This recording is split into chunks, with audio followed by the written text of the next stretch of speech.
Hey guys, and welcome back to a brand new video of the Tech Buddies podcast YouTube channel. So basically, it's now time for the most famous sales, the Big Billion Day sales from Flipkart and Amazon Great Indian Festival sale from Amazon.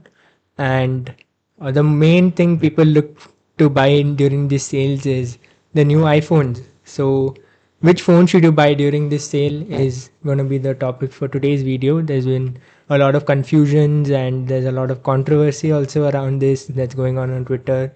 So I thought maybe I can talk about it a bit and hopefully try and clear the confusions and make easier choice, like make it easy for you to decide on which model to go for.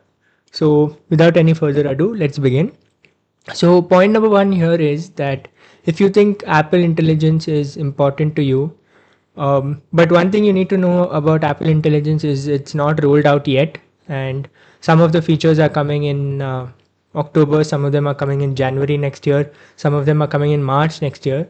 So that's something you need to know about Apple Intelligence. But still, if you are interested in the Apple Intelligence features and you think you um, it's an important priority for you, then you have no option but to go for the iPhone 16 series, be it the iPhone 16 or the 16 plus or the 16 Pro and Pro Max, depending on your use case. If you are not like a heavy camera user, I would recommend you just go for the normal 16. You get all the good features there.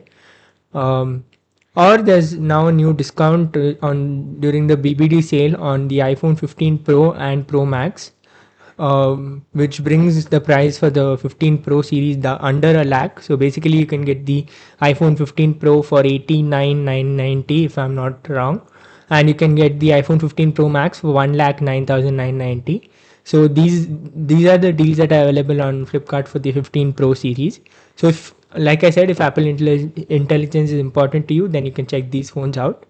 Point number two, if you don't care about Apple Intelligence or you don't have that much budget, either don't buy a phone this year and save up and get the 16s next year because they are better, or even wait for the 17s because rumors suggest that the base variants of the iPhone 17 will come with 120 hertz as well. So you'll be finally free from the 60 hertz curse. Having said that, if you really want an iPhone this year and you have like a tight budget, you have three options: the iPhone 13, the iPhone 14, and the iPhone 15. Coming to the iPhone 15, very few people will be able to get it at the hyped price of 49,999. So that's something you need to remember. In my opinion, I think you should be able to get the iPhone 15 at around 50. It will keep increasing to 55k, 57k, and things like that. So if you're able to get it around 55k, then I think it's a good deal. You get the advantages of a better camera and USB-C.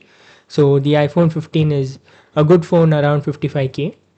The iPhone 14, according to JT Jones, is might be available around the 40-45k price point. The deal hasn't been revealed yet, but the only advantage is that it comes with better repairability. Coming to the main deal here, the iPhone 13.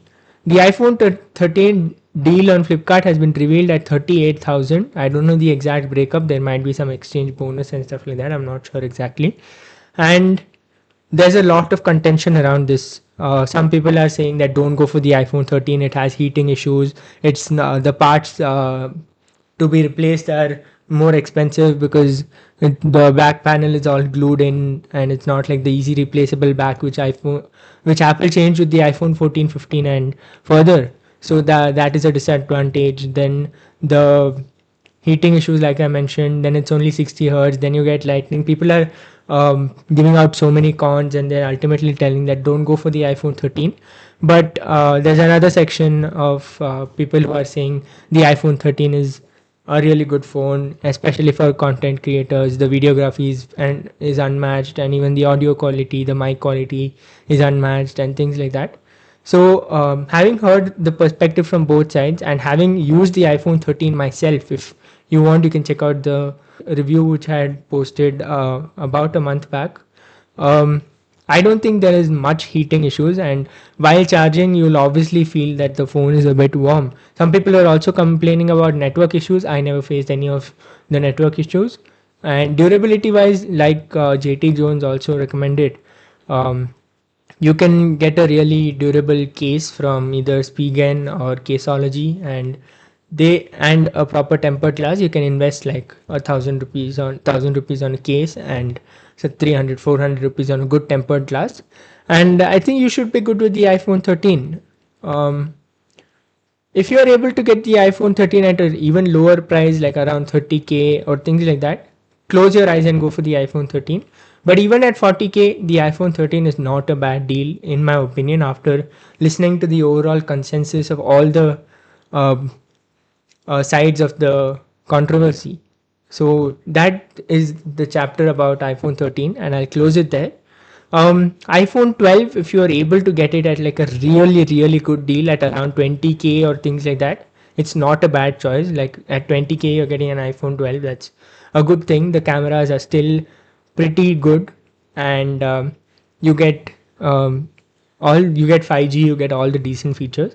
iPhone 11 and below are not recommended because they don't come with 5G, and as of now, it's always better that you have the option of 5G. If you don't care about that and you're getting a really good deal and you're fine with 4G, you mostly use Wi-Fi, just you can go with the lower phones as well. Um, Another phone which Gautam kind of pointed out is the iPhone 12 mini. So if you're able to get the iPhone 12 mini for around 18 to 20K, if you're able to get it used for 18 to 20K and then replace the battery at by paying around 4K, then I think it's a really compact phone, and the in-hand feel is really good. But the downside, of course, is the battery life is not that good. Another thing which I had the confusion is between the 13 and the 14, lying between the 13 and the 15. Should you really consider the 14? So JT Jones helped me out with that. He said if the price difference is around 2 to 3K between the 13 and the 14 is obviously better because of the easier upgradability, and even the camera is better, a bit better. You get action mode and features like that. So if the price difference between the 13 and the 14 is only 2 3K or even 5K to that extent, because even the RAM on the iPhone 14 is 2 GB extra. I think the 13 has only 4 GB of RAM while the 14 has 6 GB. So considering all of those, if the price difference between the 13 and the 14 is around 5K, then you can go for the 14. But otherwise, you get the 13 at 40K, or if you have the extended budget to spend 55K, then you can get the iPhone 15. So I think I talked about all the phones you can buy in this sale, and hopefully this video has helped you make a better decision on which iPhone you want to buy. If you want us to make a video on the other deals, the Android phones, there are the Samsung Pixels and all of those, you can let us know in the comments below. And to see the iPhone 13 review, you can click here or here, and I'll see you there.